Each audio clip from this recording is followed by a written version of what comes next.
শিক্ষার্থী আসসালামু আলাইকুম। আজকে যারা উচ্চ মাধ্যমিক পরীক্ষা দিবে এইচএসসি, আইসিটি পরীক্ষা ২৫ এবং ২৬ সালে তাদের জন্য খুব গুরুত্বপূর্ণ ১০টি এমসিকিউ। এটি ১ম পর্ব। এভাবে প্রত্যেকটি পর্ব আলাদা, আলাদাভাবে করব ইনশাআল্লাহ। সাথে থেকো।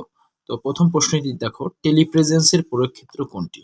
প্রশ্নে আছে দেখো cryosurgery, bioinformatics, virtual reality, VR, robotics. তো টেলিপ্রেজেন্স হচ্ছে কৃত্রিম ত্রিমাত্রিক একটি জগৎ তৈরি করে। টেলিপ্রেজেন্সের কাজ কি? একটি কৃত্রিম ত্রিমাত্রিক জগৎ তৈরি করে। তা আমরা জানি এরকম কৃত্রিক ভার্চুয়াল রিয়েলিটি আসলে যেটা আসলে ভার্চুয়াল রিয়েলিটি কিন্তু বাস্তব একটা জগৎ তৈরি করবে, কিন্তু আসলে এটা রিয়েলিটিটা আসলে বাস্তব হবে না, অবাস্তব। হ্যাঁ, যেটি কল্পনার প্রসূত, আসলে কল্পনার মাধ্যমে সেরকম একটি জগৎ আমরা কল্পনা করব। তো এটি যেটি কৃত্রিম ত্রিমাত্রিক জগৎ তৈরি করবে, ঠিক ভার্চুয়াল রিয়েলিটি ওইরকম একটি জিনিস তৈরি করে। তাহলে আমরা বলতে পারি কি টেলিপ্রেজেন্সের প্রয়োগ ক্ষেত্র কোনটি? Virtual reality. ভার্চুয়াল রিয়েলিটিতে ব্যবহৃত এইচএমডি, হেড মাউন্টেন ডিসপ্লে, কি নির্দেশ করে? বিশেষ চশমা, body suit, hand gloves, reality engine. দেখো এই প্রশ্নটিতে বলা হচ্ছে হেড অর্থাৎ মাথা। তাহলে মাথায় আসলে কোনটি ব্যবহার করে? চশমা। দেখো মাথা বলতে মুখের যে অবয়ব, মুখ, নাক, কান, চোখ। দেখো বডি স্যুট, বডি কি মাথার অংশ? নিশ্চয়ই না, মাথার নিচে। হ্যান্ড হাত, মাথার নিচে। রিয়েলিটি ইঞ্জিন তো না। তাহলে বডি স্যুট হতে গেলে কি হবে? বিশেষ চশমা, যেটি আমরা আসলে চোখে ব্যবহার করি। ভার্চুয়াল রিয়েলিটিতে কি ব্যবহৃত হয়? ত্রিমাত্রিক সিমুলেশন, দ্বিমাত্রিক সিমুলেশন, হ্যান্ড জিওমেট্রি নাকি বায়োলজিক্যাল ডেটা?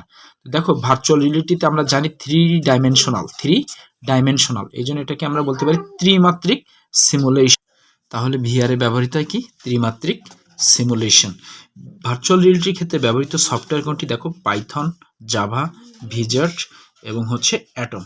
তো আমরা জানি এই যে ভার্চুয়াল রিয়েলিটির ক্ষেত্রে যেগুলো ব্যবহৃত সফটওয়্যার তার ভিতরে ভিজার্ট অন্যতম। এছাড়া আছে হচ্ছে ভার্চুয়াল টুল কিট এবং 3D ম্যাক্স। এগুলো তোমরা একটু মনে রাখবে। একটি জিনিস বারবার দেখলে তোমাদের এই জিনিসগুলো মুখস্থ হয়ে যাবে। পড়লে, শুনলে এবং দেখলে একই সাথে তিনটা খুবই গুরুত্বপূর্ণ কাজ হয় এবং মনে থাকে বেশি। এরপর প্রশ্নটি দেখো, কৃত্রিম বুদ্ধিমত্তা বা আর্টিফিশিয়াল ইন্টেলিজেন্সে ব্যবহৃত হয় কোনটি? Python, HTML, COBOL, Prolog. তো কৃত্রিম বুদ্ধিমত্তায় ব্যবহৃত যে ভাষা তার ভিতরে প্রলগ একটি অন্যতম ভাষা।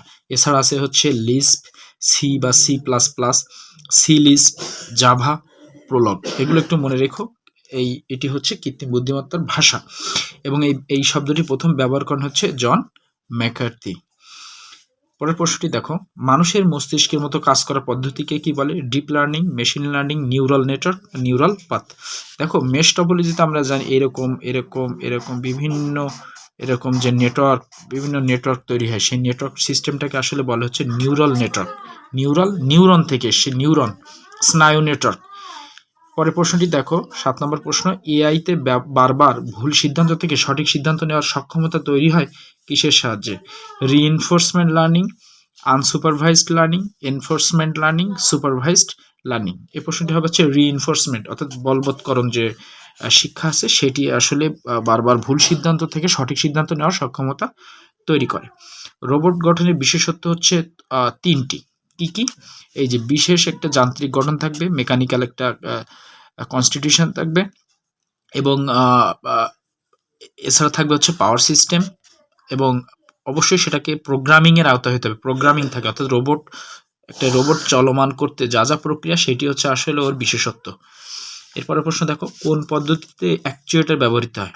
আমরা জানি রোবটের যে হাত রয়েছে অর্থাৎ হাত নাড়ানোর যে কৌশলটা, যেটাকে আমরা পেশি বলি, সেটি আসলে হচ্ছে অ্যাকচুয়েটর। তাহলে এটি রোবোটিক্সের ক্ষেত্রে ব্যবহৃত হয়। এআই, আর্টিফিশিয়াল ইন্টেলিজেন্সে ব্যবহৃত হয় কোনটি? বায়োমেট্রিক্স। তাহলে আর্টিফিশিয়াল ইন্টেলিজেন্স ব্যবহৃত হয় সাধারণত কোথায়? বায়োমেট্রিক্সে, রোবোটিক্সে, বায়োইনফরমেটিক্সে, ন্যানো টেকনোলজি। তাহলে রোবট কিন্তু এই আর্টিফিশিয়াল ইন্টেলিজেন্সের মাধ্যমে কাজ করে। রোবোটিক্সে যে মানুষের মতো যে কাজ করার যে প্রবণতা, এটি হয় আসলে আর্টিফিশিয়াল ইন্টেলিজেন্সের দ্বারা। এইভাবে আসলে পর্বগুলো চলতে থাকবে, তোমরা ভিডিওগুলো দেখতে থাকো। ইনশাআল্লাহ তোমাদের এই